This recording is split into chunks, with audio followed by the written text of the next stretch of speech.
Good morning, JB Bussey. Good morning, Kyla. How are you?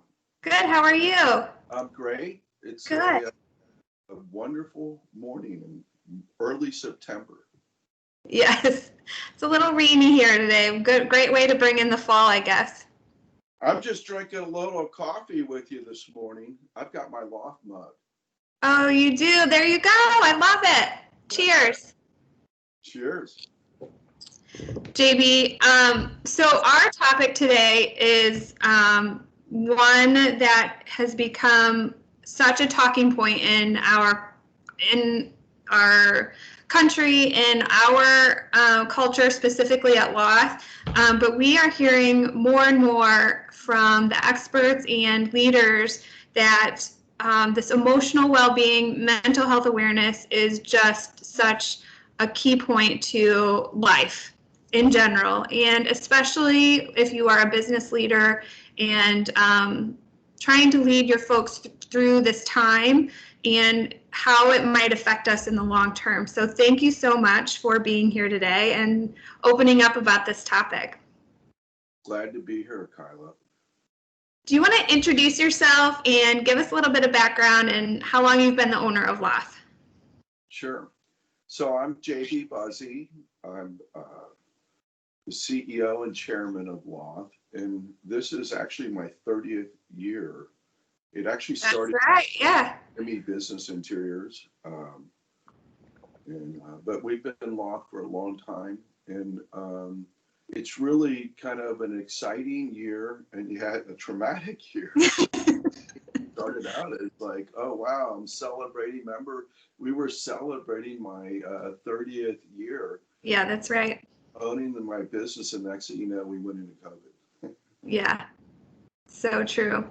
So JB, I ask this question to everyone that joins us. What behavior have you developed during this time that you hope becomes a habit or maybe already has? Well, you might remember this yourself, Kyla, but right when COVID began, I knew we had Microsoft Teams, but I decided that we ought to get everybody in the company up and running on Microsoft Teams. And so I kind of made that a directive from the top. And as we look back now, this is so silly that I know half the people in the company know how to do this. So that's one habit that from a business standpoint, I'm pretty excited about how we easily gravitated to being virtual. Personally, this is crazy, but I, water the flowers in the summer. I kind of like roll out of bed and I've got the hose in my hand, and I love to go out and water the flowers first thing in the morning. It sort of became a habit of then emptying the wine cellar at night. Yeah. Oh no, this isn't a very good program. But I think that, that COVID has brought a lot of family life, at least for those of us that had our families with us. And eating at home, someone like me that's always on the go, it's nice to kind of be at home. I guess that means we say more prayers at dinner because we're... Yeah. Oh, I love that. Thank you, JB. So first of all, thank you for being an advocate for emotional well-being. We are, like I said earlier, this need for authenticity is really not just an attribute that we seek in people. It's really a need that everyone has to deal with authentic stories and sharing. And I think that's been amplified with everything we're going through right now. And you had mentioned, we're celebrating your 30 years, with LOTH, but at the same time, we have 4 or 5 crises going on at the exact same time. So we have all these highs and lows compacted into this year. And I guess what we want to start with is, why was the mental health initiative at LOTH so important to you, JB? Well, first of all, from a personal standpoint, I've been affected by it. I've had like numerous tragedies and just, disappointments, things that, I always tell my kids, like, sometimes things will happen and no one here can answer it. And Yeah. that's where you have to have faith. Yeah. Actually, you know, which is really interesting is, you might not know this, but I kind of struggled as a student, and they said I was dyslexic. Mm-hmm. So I was never a good linear learner, which is how they kind of taught back then. And Yeah. it became kind of like a real struggle for me at times, because I always joke with my wife, who's CPA and really smart. I'm like, I never had a chance against you guys. Cool, you know, which, Yeah. saying that that was a mental health problem, but it certainly didn't help my confidence. Yeah. So I had to figure out how to, you know, overcome all those kinds of things. And I think with mental health, if it's not you, somebody in your family or a friend is going to be impacted by this. And so Yes. the question is, do we ignore it, or do we educate ourselves so that we can actually help someone? Yeah. I love that. And I think that even the younger generations coming up have grown up in more of an amplified environment where they are encouraged to use their voice and advocate for change and have a participation in the disruption so that we could learn more. And what I've really enjoyed, you know, my parents are baby boomers, my dad was in Vietnam, but even those generations are really embracing this need for learning and having the conversation. So thank you as the leader again for advocating for it, for opening up the conversation, opening the doors to get everyone on board. And I think, like you said, sharing your story and your experiences are so powerful, because maybe the person you're not speaking to is directly affected, but someone they know certainly is.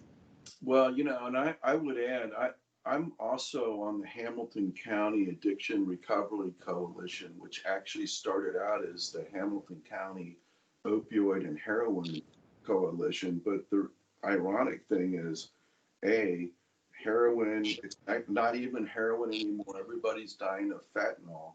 Yeah. But the underlying problem with a lot of these people is mental health, is Yep. one issues. And if we can't get people help, then the cycle just continues. And Yeah. that's part of what we're trying to do with the Hamilton County Addiction Coalition. That's wonderful. So, as you know, you just mentioned your accolades and participation. How would you encourage other business leaders to start thinking about including mental health in their culture, or even offering as a standard healthcare offering?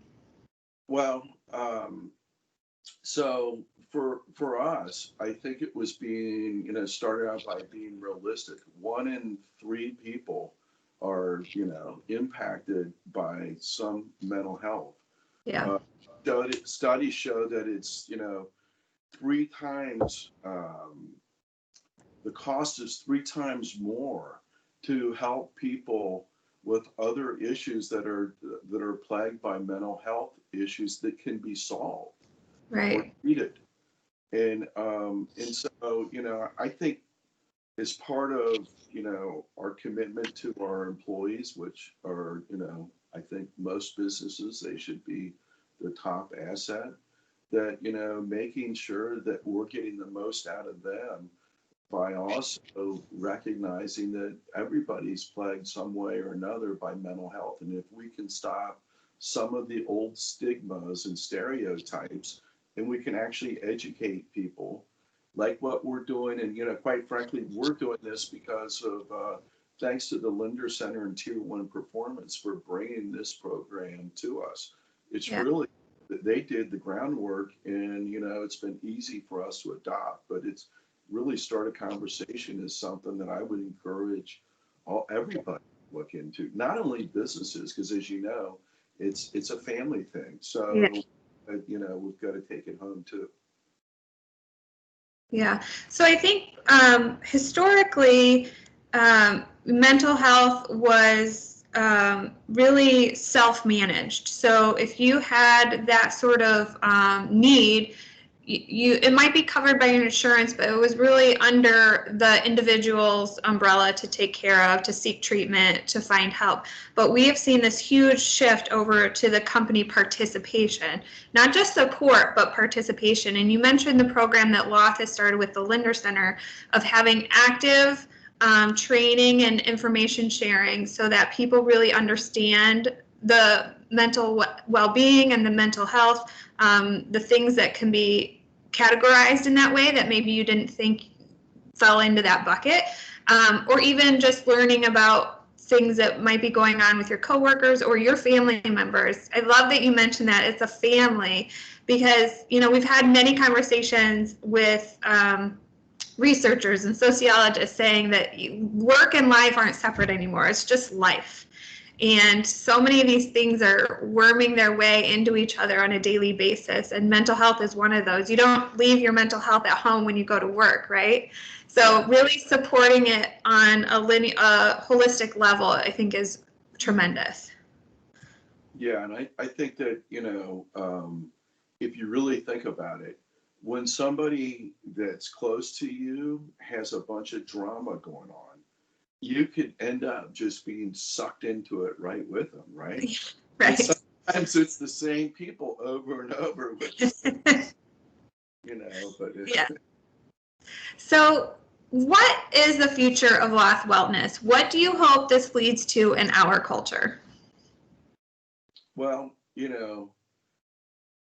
it's interesting when, let me just back up and say that we really started this, ironically, just coincidentally, right when COVID came. Yeah. It wasn't necessarily planned quite like that, but that maybe made us move a little quicker, realizing that mental health was going to be probably something affecting all of us to kind of deal with what was going on. The one thing I want to recognize is when COVID did happen, for me, for probably the last 60 years, I felt like I'd been on a treadmill and that I had been like running day and night, and all of a sudden everything stopped. Mm-hmm. All, pretty much, not that we weren't doing this, but all the board activity, all the social activity, all the things I was doing. And all of a sudden I was just like, that never happened in my life. Yeah. So, now that we all move forward and we're learning more, I think, that's something. I'm not the only one that was on the treadmill. A lot of us are. And hopefully that pause helps us, prioritize the things that, we do in the future. And by doing that, we'll probably stay a little more sane in the process by not getting on the treadmill too quick.